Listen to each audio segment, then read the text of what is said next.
What's up, everybody? Welcome back to my channel, Clemente Collector. I want to take you guys back in time. The date is May 13th, 1958. The location is Chicago, and the Cardinals are coming into town to play the Cubs.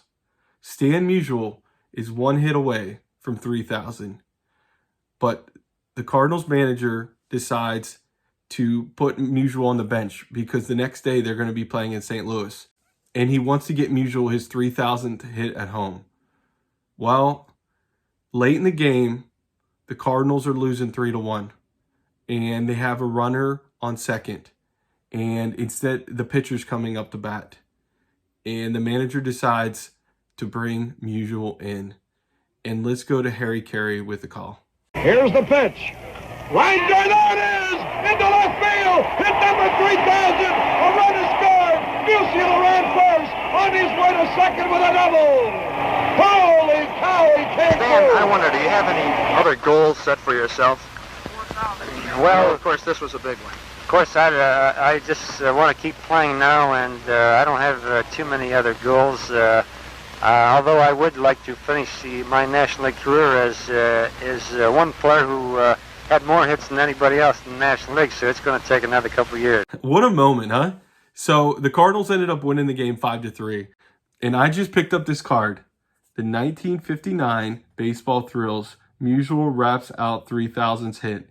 And right there you see the Cubs catcher, the umpire. And I do want to give a quick shout out. Rocket Rick J. He's doing a VR right now for cards that you were inspired by other YouTubers. Dylan from Double D Vintage loves the cards that have the hitter, the catcher, and the umpire. And I do too. And he showed this card, and I've always wanted this card. I was just looking for a well-centered copy. It looks amazing. Here's the back. So Musial went on to hold or tie 17 major league records when he retired. But something that a lot of people don't know about Musial is he actually almost got traded multiple times. In 1949, the Pittsburgh Pirates had a deal in place to buy Stan Musial from the Cardinals. But one of their owners decided against it. Imagine if Musial played in a Pirates uniform. How crazy that would have changed everything in baseball history. I want to show another card I just recently bought from my friend Matt at the card store. It's a Baseball Bucks Stan Musial card. How beautiful is that? So a couple other trades that almost happened is the Pirates almost had Musial later in his career. So in 1960, Stan Musial was actually benched. And the Cardinals came into town to play the Pirates. And obviously that's the Pirates World Series team in 1960. The Pirates were in first place. The managers were talking. And basically Danny Murtaugh said, you know, we would like to have Musial on the team. He's been benched. Like, what's going on? They actually went to Musial and said, would you play for the Pirates? And Musial said, yes, I would. The biggest holdup in the trade was actually that on the Pirates end. They said, if the Cardinals will release Musial, we'll obviously pick him up, but we're not making a trade for him. So the trade never happened. But once again, could you imagine Musial finishing his last 3 years with the Pirates? The crazy thing about it is eventually the Cardinals had an injury, and Musial came back in that season and was red hot and kind of revived his career because a lot of people thought he might have to retire in 1960. Another card I recently bought from Matt is the 1962 Topps stamps. And it's really cool. Over here it says you could buy a stamp album for 10 cents, which I've seen some stamp albums. I would love to get one day with all the Pirates players on it. Another thing people don't know about Musial is he actually started as a pitcher for the Cardinals. And he actually was struggling as a pitcher. Then he had a major injury on his shoulder, and his pitching got worse. He was very, very close to not becoming a Major League Baseball player. He basically had a meeting with the team. They said, we'll give you a chance to come to training camp for our minor league team.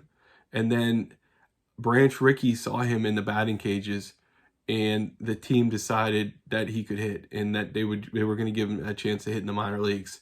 And man, did he hit. And when he came up to the major leagues, A lot of the major league players made fun of his batting stance because they said he looked like a hunchback and didn't think he would pan out. And look what he did. I also have another card I want to show. This one's really special to me. I bought this from Matt also. It is none other than the 1963. Well, the year that they're calling out is 1962, but it's a 1963 card. The 1963 batting leaders card. It's got Musial, Frank Robinson, and none other than Hank Aaron down here. And it's really cool that I bought this from Matt and it got Hank Aaron on there. And it's also in a CSG holder. So I'm going to show a clip right now of Hank Aaron talking about Stan Musial, and then I'll be right back.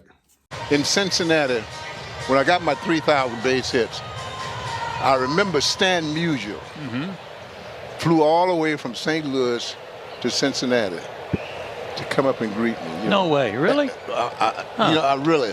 And from that day on, not from that day on, of course, I always had him in my heart. That's just such a great clip. The one thing I'll say is, similar to Clemente, Musial was a great player on the field, but even a better player off the field. And I know some guys out there say all that really matters to them is what happened on the field. To me, it's important to have role models that do things right and to do things right off the field.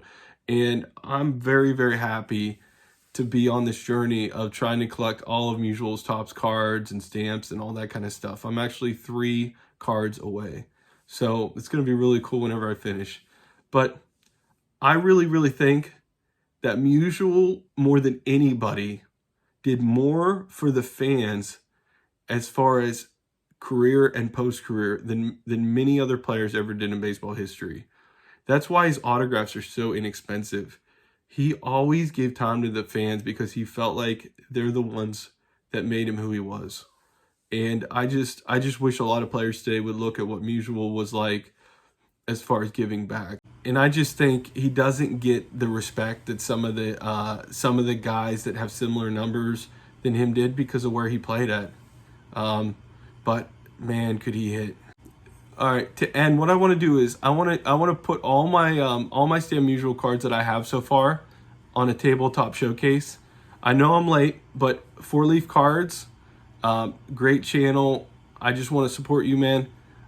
It's for him. He had a VR, and we're gonna end with looking at my progress so far on my Stan Musial run. Thanks everybody for watching. I'll see you guys next time.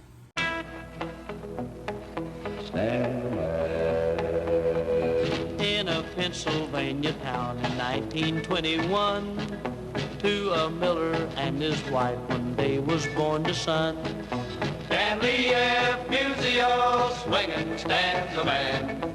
He's the man that thrills the fans, swinging Stan the man.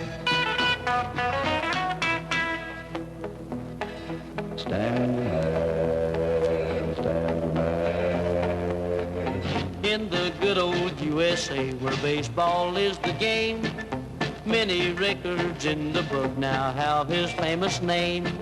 Stanley F. Musial, swinging Stan the man. He's the man that thrills the fans, swinging Stan the man.